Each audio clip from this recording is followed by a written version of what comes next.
What's up, my construction entrepreneurs? Top of the morning. Tyrone back here with some more info for you. This one is about, excuse me, and excuse my slurping my coffee in the videos. Some of us can't even get a date because we slurp when we drink. So, excuse my slurping. Check out the view while I drink the coffee.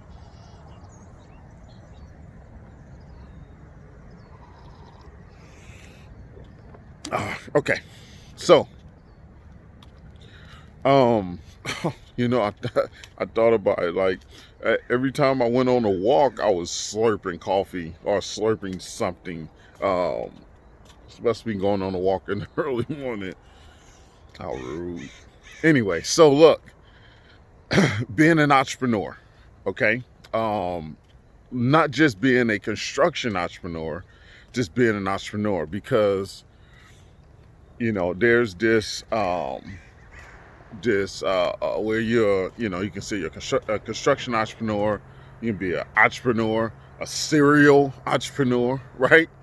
But I know that one thing that I know is I know that being an entrepreneur, right?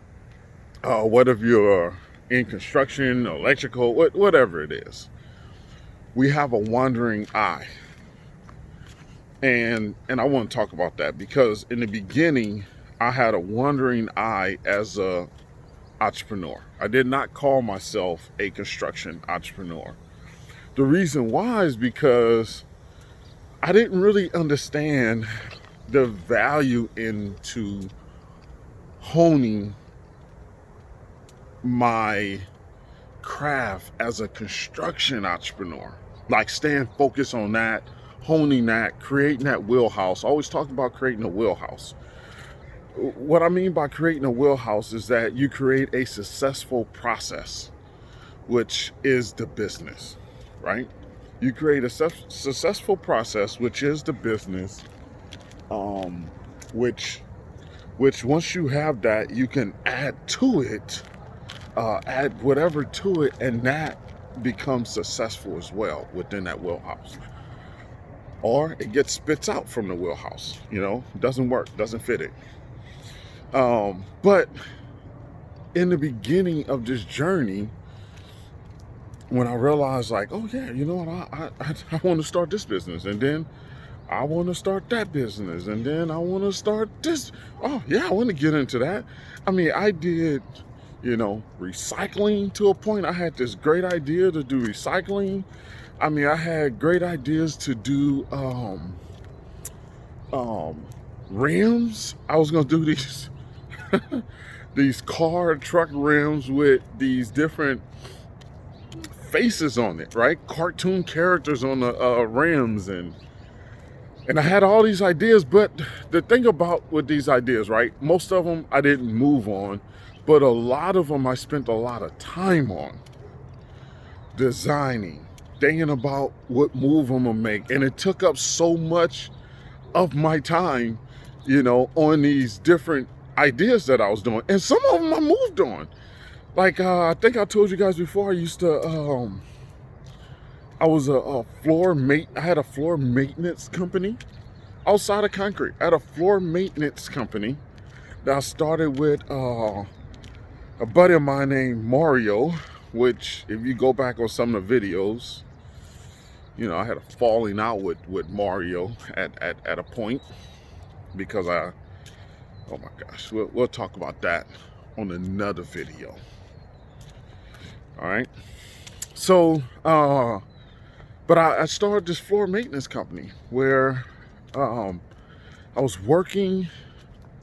It was when a company took a tank, and I jumped out of construction. I always wanted to take that trail right there. I jumped out of construction and then wanted to, I was like, I don't know, man. I jumped out of it, I didn't know where it was going, what I was going to do. So I wound up getting a gig being a supervisor. And I wound up taking that up and creating a company with another individual that worked there. And I thought that was going to be it. I was like, I'm doing floor maintenance now. And I actually started selling. I actually started calling on companies, cold calling companies and selling. And that was the hardest thing in my life. Cold calling? I mean, I can cold call for a job, right? I can, hey, you guys got any work? Can I get added to your bid list? But cold calling to sale, that was a tough one for me. I made a sale, and after that, I realized, like, this is not for me. So during this time, all this discovering of myself in this entrepreneurial journey, I was taking my spouse along this journey with me. Now, that was my first marriage. Now, that wasn't what killed my first marriage, but it didn't help either. And the reason why it didn't help is because there was no direction, there was no security, no stability. Why? Because I wasn't trying to hone what I was doing. I was just trying to chase that next buck, that next dollar. That's all I was doing. I was chasing what was attractive at that time. And what happened doing it, before I realized I need to hone what I do and then let everything grow around there, but I would jump into it, make money, right? I'll make money at this. And then, recycling, picking up people's, I had an idea to pick up materials for people and drop it off. I mean, all these little ideas and companies. And while I made money, I didn't make a substantial amount of money. But when that died off, I always had to start back over, right? Always went back to concrete. And then here it is, I'm starting back over in concrete, right? I'm trying to reach out. I almost have to get a job. If not get a job, I almost have to get a job to get back into concrete, to work my license. And it was just, I just didn't know any better. No one was there to tell me, like, hey, son, stay at this, build it. It'll get there, it'll grow, but you gotta stay involved. You gotta stay present in it, and you got to see ways to get better at it every day, right? That means studying. That means reading. That means taking a course. I done took a lot of courses, or estimating courses and all this. I done took a lot of them, but it took me a long time to get to a place where I can say, this is my trade. I'm staying in this trade, and then I'll let everything flourish around me. So, and then jumping all over the place, during my marriage at that time, it was that my ex, and that's what you got to realize. I didn't realize this until later. My ex parents were 9-to-5ers. So she was a 9-to-5er. So that's what she grew up with, doing 9-to-5. She was a 9-to-5er. So when you have a person that's used to the 9-to-5, that is a part of this 9-to-5, have no desire to be an entrepreneur,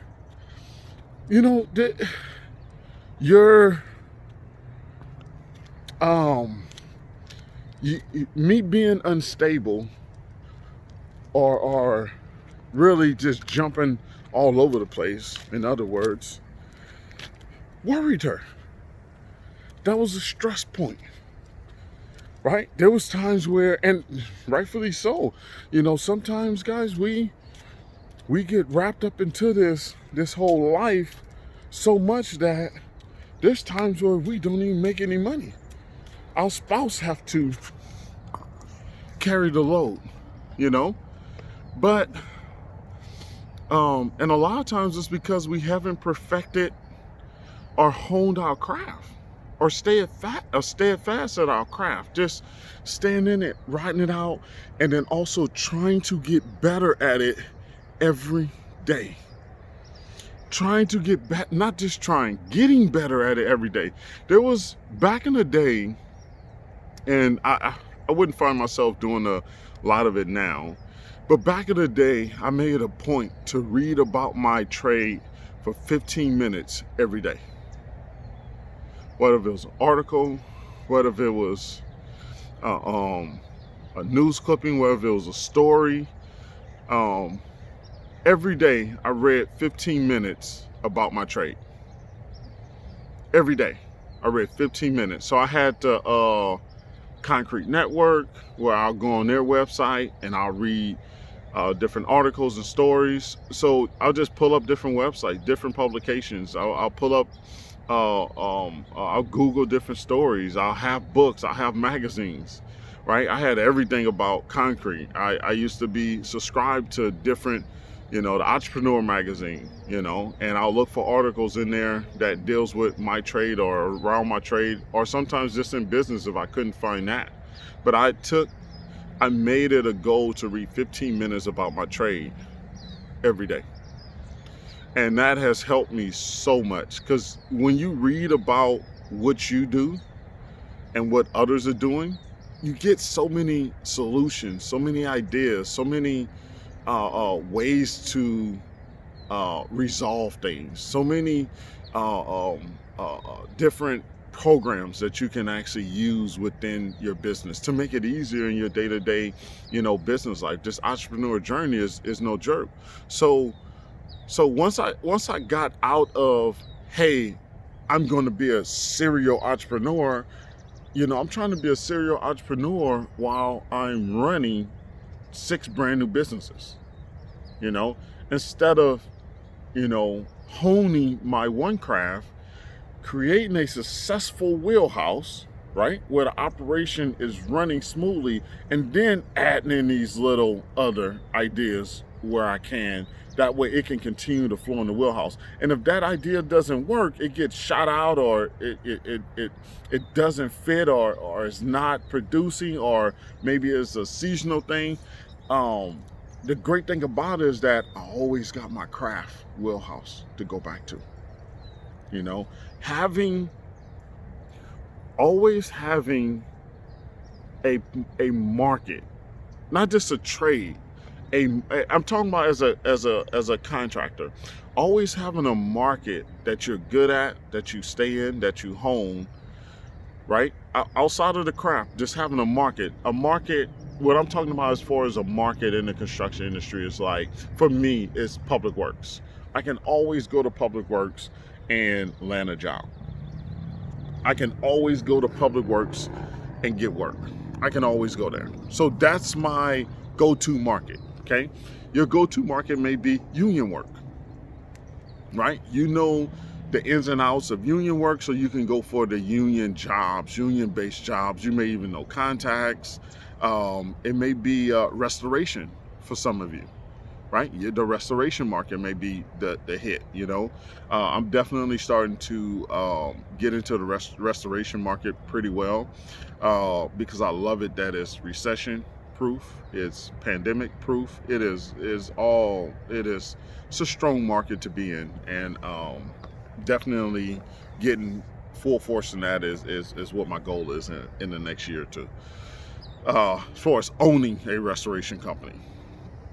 But being involved in it right now is what I'm doing, and that might be one of my go-to markets to always rely on for work, to always attack for work. So that's very important. But having a go-to market, okay, that you can always lean on, go to when other things don't work. But you have to have that focus on creating that wheelhouse, honing your craft, staying in your craft, figuring out, how do I make money from this? What are the avenues that I can make money from this? figuring that out. Stop following everyone else. You know, they went this way, they went the commercial route, they went the public works route, they went the light commercial route, they went the residential route. You know, figure out what path and what market is for you. But you have to do the research, and you have to know how to you when you get into this, you have to read enough, you have to study enough, you have to consume enough knowledge to realize that you know what you're talking about. You know the process of where you're at.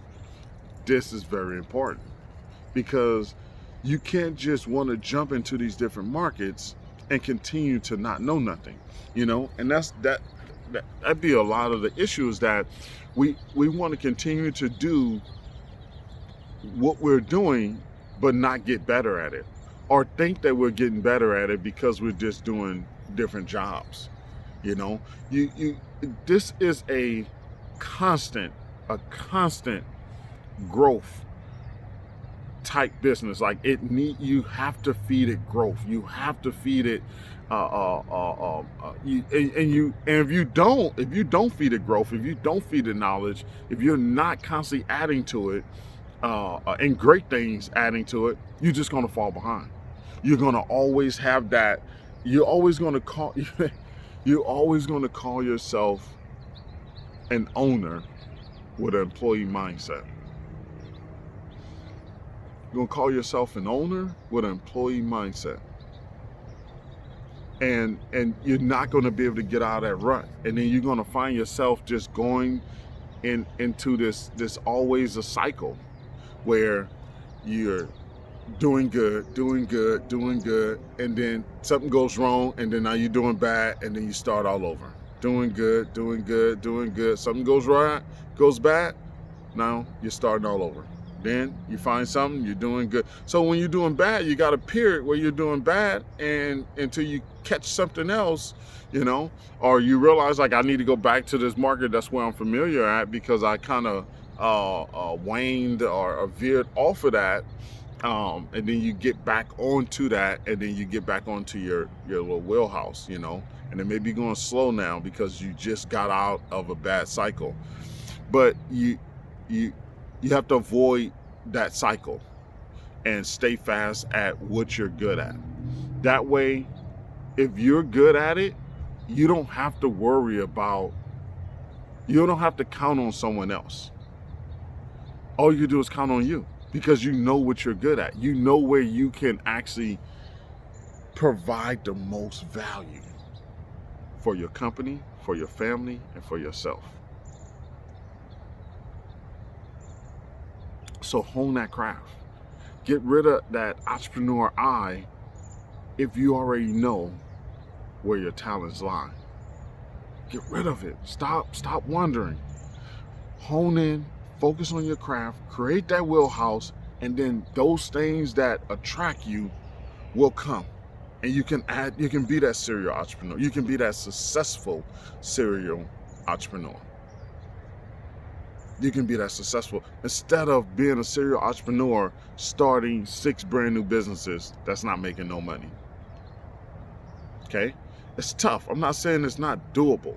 Okay? Because one can hit and then you can fund the other ones. I'm not saying it's not doable. I'm just saying, when you have a more of a laser focus and you have a craft, a trade, something that you're excellent at, something that you can call yourself even working to be an expert at, right? That is golden. I'm just saying, realize the golden ticket and make that into, you know, what is it? Platinum above gold? Platinum, I guess. Make it into something that produces, you know, a wage, financial stability, that financial fence around your life, you know, and that way you'll be building something, and you'll be focused at building something, and it will be great. And then you can add on those, you know, recycling cans and floor maintenance companies to your wheelhouse if you choose to, right? But hey, my construction entrepreneurs, I talked you guys' head off long enough. This is a long video. I usually try to keep my videos down but this is a long one. I'm gonna let you go with that. Remember, hustle hard, then hustle harder. Catch you on the next one.